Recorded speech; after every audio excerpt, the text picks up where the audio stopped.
Assalamualaikum warahmatullahi wabarakatuh. Selamat pagi, salam sejahtera untuk kita semua.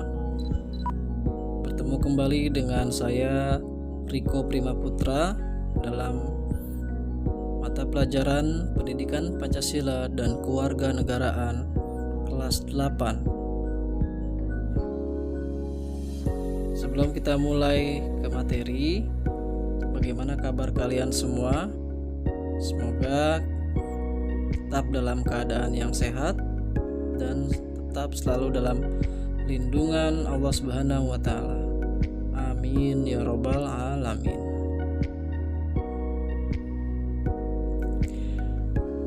Pada pembelajaran jarak jauh Pendidikan Pancasila dan Kewarganegaraan, kita harus mengetahui dulu kompetensi inti dan kompetensi dasar yang harus dicapai. Kompetensi inti yaitu memahami dan menerapkan pengetahuan baik faktual, konseptual, dan prosedural berdasarkan rasa ingin tahunya tentang ilmu pengetahuan, teknologi, seni, budaya terkait fenomena dan kejadian tampak mata.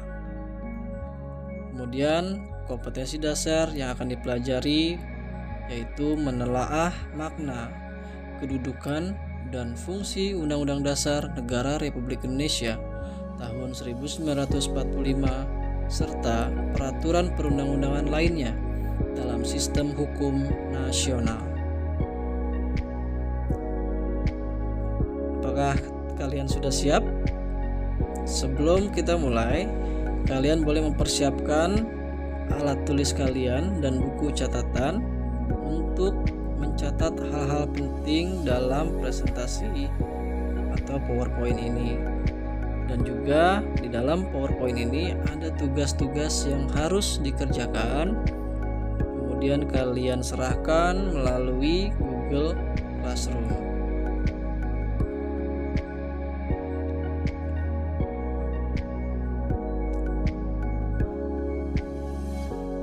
Indikator ketercapaiannya pembelajaran ini setelah melakukan pembelajaran ini diharapkan seluruh siswa-siswi mampu menjelaskan kedudukan dan makna pembukaan Undang-Undang Dasar Negara Republik Indonesia tahun 1945.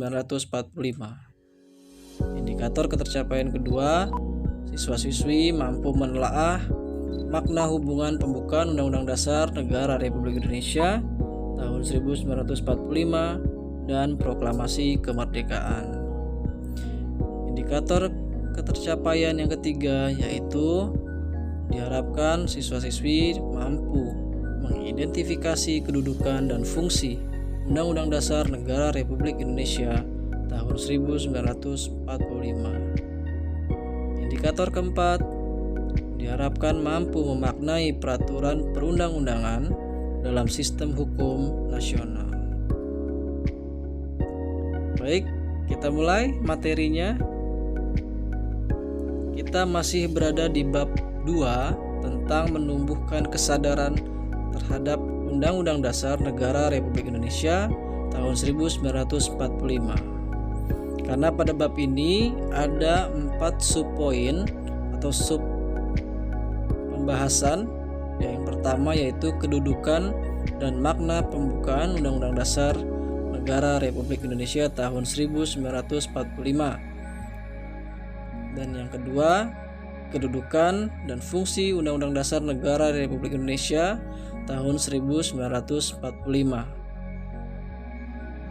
Dua sub pembahasan ini sudah kita pelajari di awal pembelajaran jarak jauh sebelum penilaian tengah semester yang lalu. Maka pada kesempatan PJJ hari ini kita akan membahas yang ketiga, yaitu adalah peraturan perundang-undangan dalam sistem hukum nasional.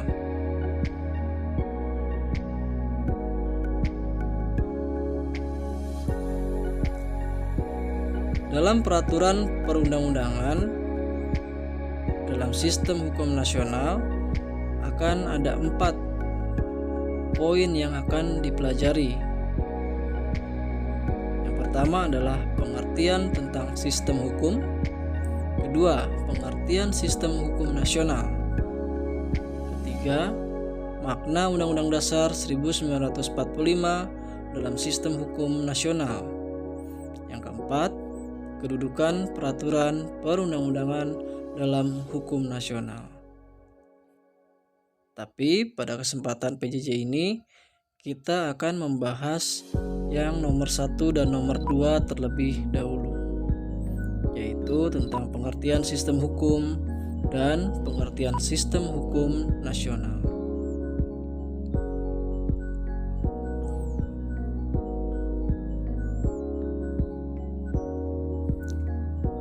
Pengertian sistem hukum. Agar lebih mudah memahami, mari kita perhatikan pengertian dua istilah di bawah ini. Jadi kita pisahkan dulu kata sistem dan hukumnya. Kita pelajari dulu definisi atau pengertian tentang kata sistem. Pengertian sistem dalam Kamus Besar Bahasa Indonesia yaitu susunan kesatuan yang masing-masing tidak berdiri sendiri, tetapi berfungsi membentuk kesatuan secara keseluruhan. Suatu kesatuan yang masing-masing tidak berdiri sendiri, artinya saling membutuhkan, saling berkaitan, saling berhubungan antara yang satu dengan yang lain. Sebelum kita masuk ke pengertian hukum, perlu diketahui bahwa kata sistem merupakan kata umum yang dapat disandingkan dengan ilmu lain. Misalnya, sistem peredaran darah, sistem pencernaan, sistem pernafasan, sistem komunikasi, sistem transportasi, dan sistem informasi, dan masih banyak yang lainnya. Seperti halnya dalam sistem pencernaan,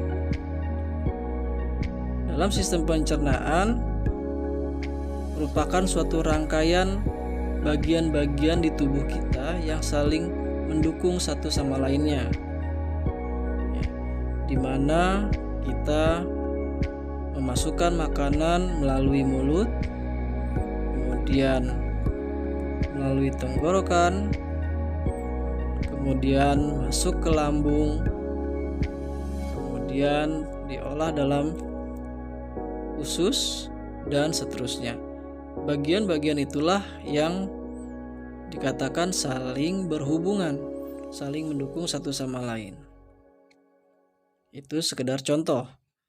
Nah, pada pembahasan di pendidikan Pancasila dan Kewarganegaraan, kita akan membahas tentang sistem hukum. Jadi kata sistemnya sudah jelas ya. Suatu kesatuan yang masing-masing tidak berdiri sendiri, tapi berfungsi membentuk kesatuan secara keseluruhan.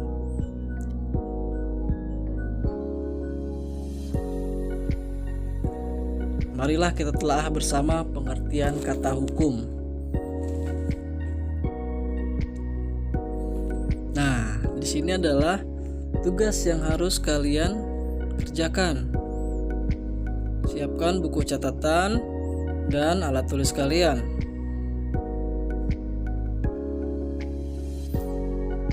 Baca instruksinya baik-baik.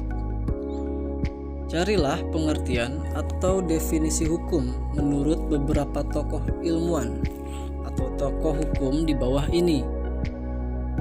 Buat di buku tulis masing-masing, kemudian kalian upload di Google Classroom.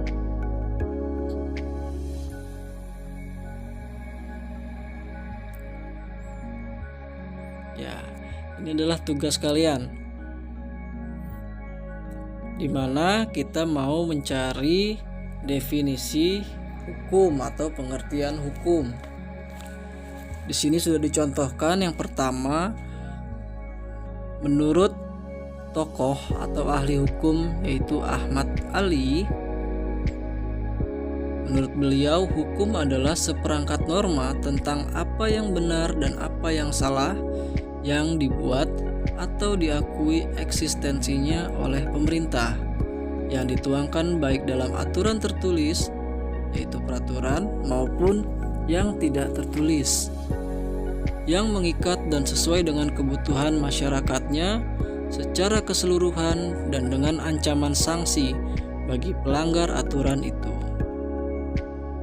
Nah, tugas kalian adalah mencari pengertian hukum menurut tokoh yang lainnya. Ya, menurut Dr. Andes E. Utrecht SH, kemudian menurut Leon Duguid, kemudian menurut Immanuel Kant, dan menurut Profesor Dr. Mokhtar Kusumaatmadja.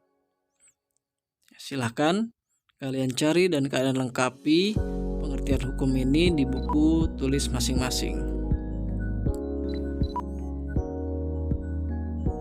Setelah kalian menemukan, kalian telaah, kalian baca dengan seksama apakah itu pengertian hukum. Ya, sudah jelas ya. Selanjutnya, setelah kalian mengetahui pengertian atau definisi sistem dan hukum yang tadi sebelumnya sudah dijelaskan, sekarang coba kalian gabungkan pengertian dua istilah tersebut menjadi satu kesimpulan sehingga menjadi satu kesatuan definisi.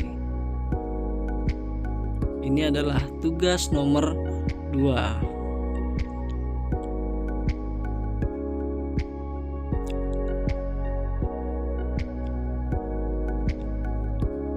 Sistem hukum adalah, tulislah kesimpulan atau pengertian yang kalian temukan dari pengertian sistem dan hukum. Kemudian kalian gabungkan kalimat-kalimat tersebut menjadi satu kesatuan definisi.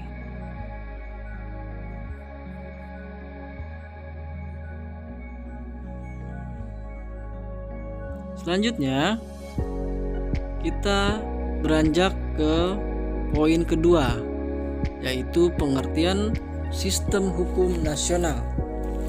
Yang pertama tadi hanya sistem hukum. Sekarang pengertian sistem hukum nasional. Ada tambahan kata nasional.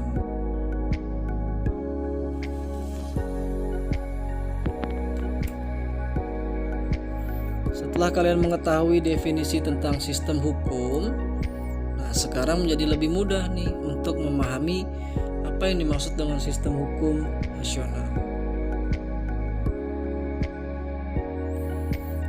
Kata nasional di sini mengartikan bahwa berlaku untuk di dalam negara Republik Indonesia secara menyeluruh. Ya, tinggal digabungkan saja pemahaman kita tentang sistem hukum nasional. Maka yang dimaksud dengan sistem hukum nasional adalah suatu kesatuan hukum atau peraturan-peraturan yang saling berkaitan pada tiap-tiap unsur hukumnya yang berlaku dalam kehidupan berbangsa dan bernegara. Ya, perhatikan di sini pengertian sistem hukum nasional, suatu kesatuan hukum yang saling berkaitan pada tiap-tiap unsur hukumnya. Karena selanjutnya kita akan membahas apa itu unsur hukumnya.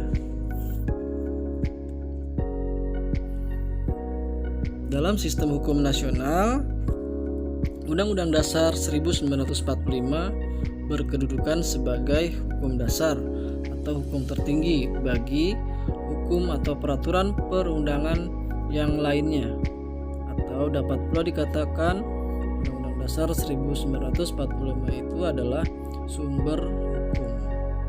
Ya, di materi sebelumnya, sebelum penilaian tengah semester yang lalu sudah dibahas tentang kedudukan Undang-Undang Dasar 1945.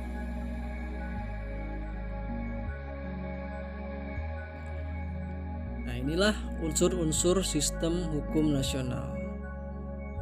Dalam sistem hukum nasional ada 3 unsur yang berdiri di sini. Yang pertama adalah materi hukum, yang kedua struktur kelembagaan hukum, 3 budaya hukum.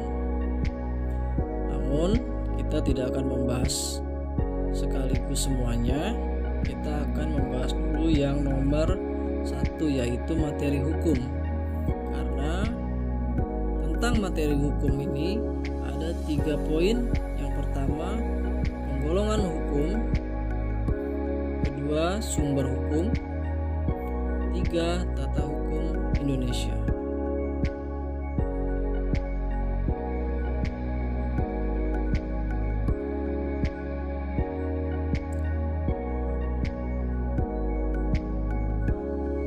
Materi hukum, kita masuk ke bagian yang pertama, yaitu penggolongan hukum.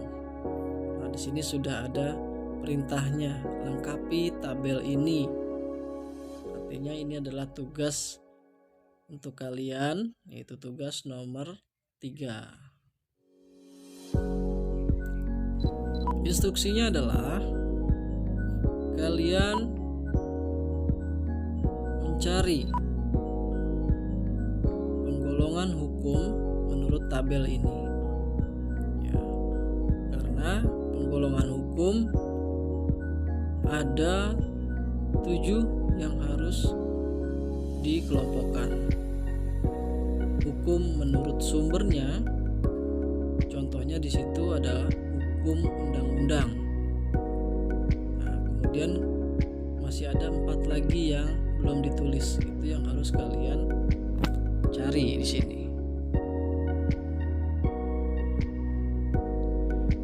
Kemudian penggolongan hukum menurut bentuknya ada 2. Kemudian hukum menurut wilayah berlakunya. Saya contohkan di sini ada hukum nasional. Kalian cari 3 poin lagi. Ini dihitamkan supaya tidak terlibat.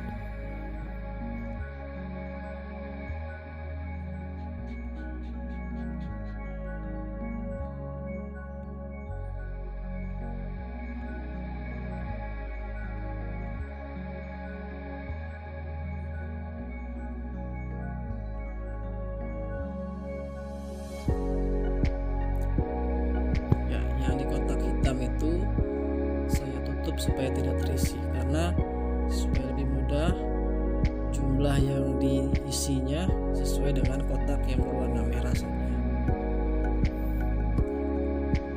Kalian lengkapi tabel ini, penggolongan hukum menurut sumbernya, menurut bentuknya, menurut wilayah berlakunya, menurut sifatnya, menurut isinya, menurut waktu berlakunya, menurut cara mempertahankannya.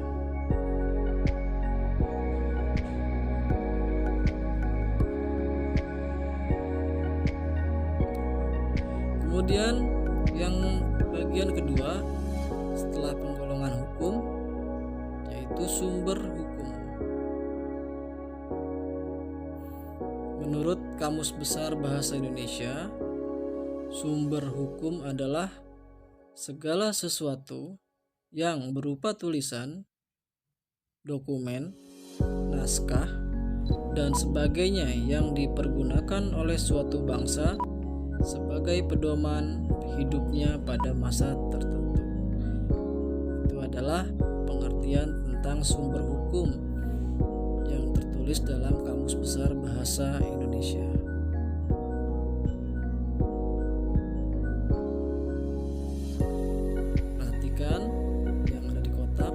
Sumber hukum adalah segala hal yang menimbulkan aturan-aturan berkekuatan hukum. Jika dilanggar akan dikenakan sanksi tegas dan nyata. Sumber hukum terbagi 2. Yang pertama, sumber hukum material. Yang kedua, sumber hukum formal. Silakan kalian catat terlebih dahulu. Sumber hukum terbagi menjadi dua, ada sumber hukum material dan sumber hukum formal. Sudah? Selanjutnya, apa itu sumber hukum material dan apa itu sumber hukum formal? Ini mudah, bisa dicari. Kalian boleh Google atau membuka googling ya, pencarian. Ini adalah tugas untuk kalian, tugas nomor 4. Carilah pengertian tentang sumber hukum material dan sumber hukum formal.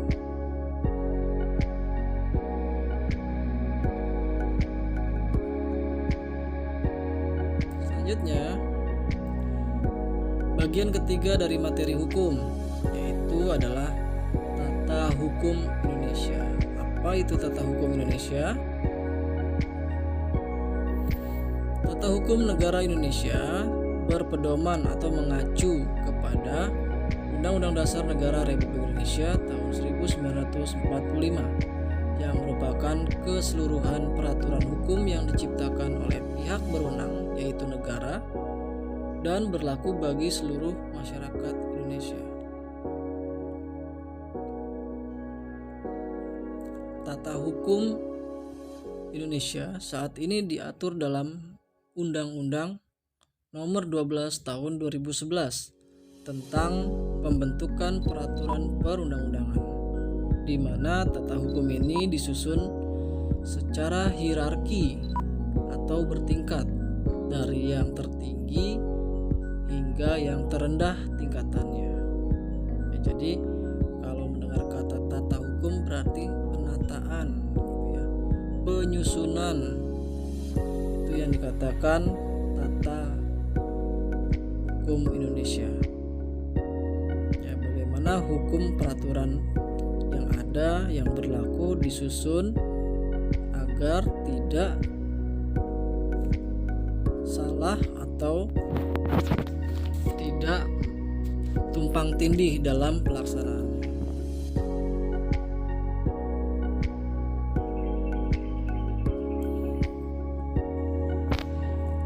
Apa saja sih hukum-hukum atau peraturan-peraturan yang ada di negara Indonesia? Kita cari bersama ya. Carilah tata urutan perundang-undangan nasional berdasarkan atau yang ada di pasal 7 Undang-Undang Nomor 12 Tahun 2011 tentang pembentukan peraturan perundang-undangan. Kalian bisa cari di Google, kalian ketik pasal 7 Undang-Undang Nomor 12 Tahun 2011, nanti akan keluar dan kalian akan mengetahui apa saja yang ada di negara Indonesia. Ini adalah tugas nomor 5 untuk kalian ya, carilah tata urutan perundang-undangan nasional. Yang jelas, yang tertinggi susunan nomor 1 adalah Undang-Undang Dasar 1945 seperti yang sudah dijelaskan sebelumnya. Undang-Undang Dasar 1945 menjadi sumber hukum atau hukum dasar. Selanjutnya nomor 2, nomor 3, nomor 4, nomor 5, 6 hingga nomor 7 kalian lengkapi di buku tulis kalian dan kalian upload di Google Classroom ya. Jadi pada pertemuan PJJ hari ini ada 5 tugas yang harus dikerjakan ya. Dan jangan lupa dikerjakan tepat waktu. Jika ada yang kurang jelas, kalian bisa menghubungi saya langsung atau melalui WhatsApp grup. Baik, terima kasih atas perhatiannya anak-anakku sekalian. Tetap semangat belajarnya, jangan menyerah, jangan malas, lawan rasa malasnya. Ya, perbaiki yang sudah ada, ditingkatkan menjadi lebih baik lagi. Tetap semangat. Wassalamualaikum warahmatullahi wabarakatuh.